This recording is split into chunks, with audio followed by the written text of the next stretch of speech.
Okay, so just some final things that for a kindergarten or preschool graduation, you just want to take like construction paper into a strip. You probably need two strips that you'll staple together, measure around the head, staple the back. And you can either use dried bay leaves, which look like this. You can get them in a bulk section at an herb store or like a PCC, sometimes Whole Foods, any place that you can get bulk herbs. You can also buy a jar of bay leaves, like in the spice rack area. You're probably going to need a few jars though, because they only put like a spindly amount of bay leaves in those jars. I don't know why.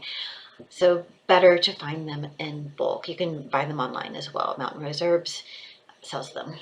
Um, or you can use green construction paper and cut leaves and glue those onto the strip instead. Kind of the way that I would go with young kids, because these don't glue great. I've tried, and it can be frustrating when they keep falling off.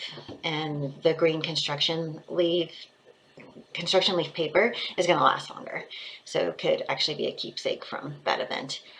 The other thing I wanted to point out is graduates will often decorate the tops of their hats. So if you wanted to do dried bay leaves in a wreath shape up there, that'd be pretty cool. Or you could even use the green construction leaves instead, and do a cool crown, put the name or the initials of the school or the year or whatever, and that would be pretty special. So just some ideas, and hope you have fun and good luck.